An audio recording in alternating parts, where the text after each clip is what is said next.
It's easy being green.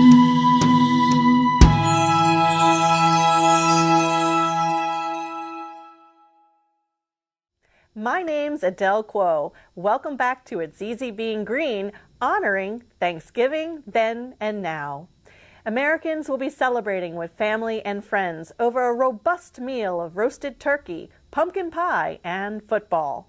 Although 4 states, including Virginia, claim to be the site of the first Thanksgiving, the most detailed description of the first Thanksgiving comes from Edward Winslow's A Journal of the Pilgrims at Plymouth in 1621. This 3-day harvest feast by the early English Protestant colonists and the Wampanoag Native Americans in Plymouth, Massachusetts, became the historical birth of the American Thanksgiving holiday. Much of what we eat today for Thanksgiving was not available in 1621. There was more meat, but less vegetables, especially in late autumn. Venison, that's deer meat, and wild turkey were featured on the first menu. Other wild fowl the colonists regularly consumed included ducks, geese, and swans. And culinary historians believe lobsters, fish, mussels, clams, oysters, and even seals were probably served at the first feast.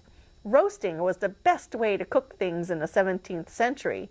Many of the meats were put on a spit and turned over a fire for 6 hours at a time to ensure that the meat was evenly cooked. The 3 sisters of corn, beans, and squash supplemented the fish and game. Since refrigeration did not exist back then, our native fruits such as blueberries, plums, grapes, gooseberries, raspberries, and cranberries were likely dried and added into sauces for the meats. Some might tend to think of English food as bland, but the colonists used many spices including cinnamon, ginger, nutmeg, and pepper.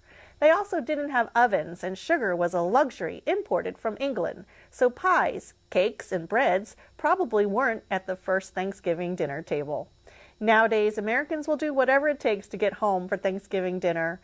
Although deer and lobster were likely on the first menu, not domestic turkey, mashed potatoes, or pumpkin pie, despite how the menu has evolved, food and family still take center stage, and in the spirit of giving thanks, enjoying recreation, and connecting with loved ones, let's honor that first 3-day event when 2 distinct cultures shared an autumn feast, unknowingly poised on the brink of profound and irrevocable change.